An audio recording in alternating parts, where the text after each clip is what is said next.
கார்த்தி, நான் உன்கிட்ட இந்த பொறுப்பை கொடுத்தேன்னா சும்மா கொடுத்துடலப்பா.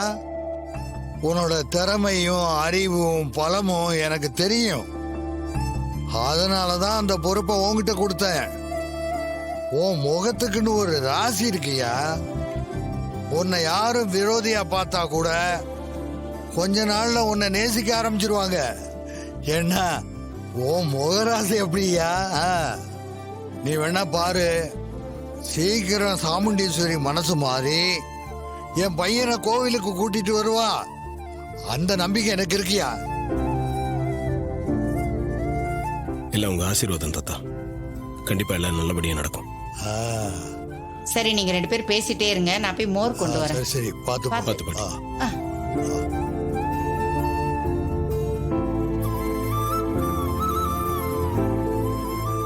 கார்த்தி, தாத்தா, உன்கிட்ட ஒரு முக்கியமான விஷயம் சொல்லணும்.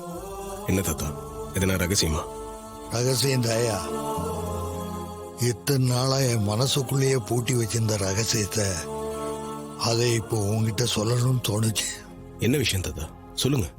நான் இப்ப சொல்ல போற விஷயத்த யாருகிட்டையும் சொல்ல மாட்டேன்னு எனக்கு சத்தியம் பண்ணி கொடு. முக்கியமா உன் பாட்டி காதுக்கு இது போகவே கூடாது. கண்டிப்பா நான் யார்கிட்டயும் சொல்ல மாட்டேன் தாத்தா.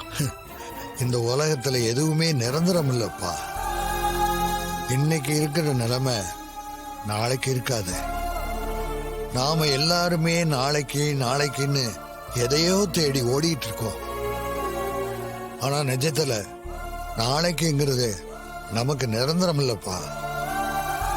அது வெறும் ஒரு எதிர்பார்ப்பு மட்டும்தான். நான் ஏன் இதை சொல்றேன்னு உனக்கு தெரியும். ஏன் தாத்தா இப்பெல்லாம் பேசுறீங்க? ஒரு நாள் எனக்கு உடம்பு சரியில்லாம போச்சு. அப்ப நான் தூங்கும் போது திடீர்னு ஒரு நினைப்பு தோணுச்சு. ஒரு உத்தரவு மாதிரி, ஒரு அருள் வாக்கு மாதிரி, நீ ஊருக்கு போ, அங்க கும்பாபிஷேகத்தை நடத்துன்னு மனசுக்குள்ள ஒரு குரல் சொன்னுச்சு. அந்த அம்மனே சொல்ற மாதிரி இருந்துச்சு. அதான் உடனே புறப்பட்டு வந்துட்டேன். எனக்கு உடம்பு சரியில்லைன்னு தெரிஞ்சா பரமேஸ்வரியும் என் பையன் ராஜராஜனும் கவலைப்படுவாங்க.